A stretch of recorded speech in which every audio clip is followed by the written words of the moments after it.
नमस्कार दोस्तों, अबदल टाइम्स में आप सभी का स्वागत है। जम्मू कश्मीर में विधानसभा की 90 सीटों का रिजल्ट 8 अक्टूबर को आएगा, लेकिन भारतीय जनता पार्टी ने अभी से घाटी में सरकार बनाने की कवायद शुरू कर दी है। पहली बार श्रीनगर में कमल खिलाने में जुटी बीजेपी एक साथ दो मोर्चों पर सियासी बिसात बिछा रही है। मोर्चे की कमान कद्दावर नेता राम माधव के कंधों पर है। बीजेपी सूत्रों के मुताबिक इस बार जिस तरह से चुनाव हुए हैं, उससे पार्टी को लग रहा है कि सरकार बनाने के जादुई आंकड़े 48 को वो आसानी से छू लेगी। इन उम्मीदों को उपराज्यपाल की एक शक्ति ने भी बल दिया है। कहा जा रहा है कि बीजेपी अगर समीकरण सेट करने में सफल रहती है तो घाटी को पहला हिंदू मुख्यमंत्री मिल सकता है। जम्मू कश्मीर में विधानसभा चुनाव का जो नियम है उसके मुताबिक 90 सदस्य चुन कर आएंगे, जबकि 5 सदस्यों को मनोनीत किया जाएगा। यह मनोनयन जम्मू कश्मीर के उपराज्यपाल करेंगे। कांग्रेस के कार्यकारी अध्यक्ष रमन भल्ला के मुताबिक अभी इस मनोनयन से सरकार के गठन पर असर होगा। जम्मू कश्मीर बीजेपी के मुख्य प्रवक्ता सुनील सेठी के मुताबिक विधानसभा के गठन के साथ ही इन 5 सदस्यों को एलजी मनोनीत करेंगे। पहले से यह प्रावधान है। 8 अक्टूबर या उसके बाद एलजी कभी भी इस संबंध में नोटिफिकेशन निकाल सकते हैं। नियम के मुताबिक एलजी 2 महिला और 3 कश्मीरी विस्थापित पंडितों को विधायक के तौर पर मनोनीत कर सकते हैं। इन सभी के पास उतने ही पावर होंगे जितने पावर चुने हुए विधायकों को मिलेंगे। सभी विधायक सरकार गठन के लिए वोट दे सकते हैं।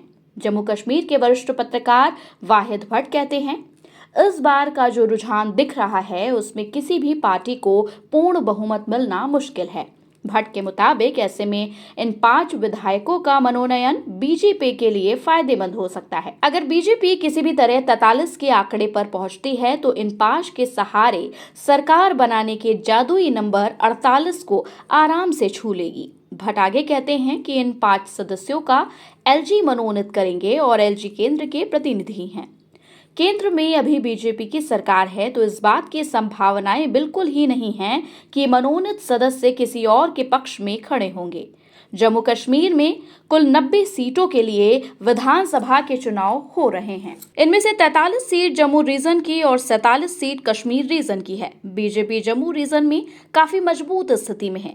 जम्मू कश्मीर बीजेपी मुख्य प्रवक्ता सुनील सेठी के मुताबिक इस बार बीजेपी सबसे बड़ी पार्टी बनने जा रही है। 2024 के लोकसभा चुनाव में जम्मू रीजन की 29 सीटों पर बीजेपी को बढ़त मिलती है। पार्टी को इस बार संख्या में बढ़ोतरी की उम्मीद है। पार्टी को घाटी की भी कुछ सीटों पर जीत की उम्मीद है। वहीं बीजेपी से जुड़े सूत्रों का कहना है कि पार्टी ने उन निर्दलीय विधायकों से संपर्क साधना शुरू कर दिया है जो जमीन पर मजबूत स्थिति में है। यह काम खुद बीजेपी के कद्दावर नेता राम माधव कर रहे हैं।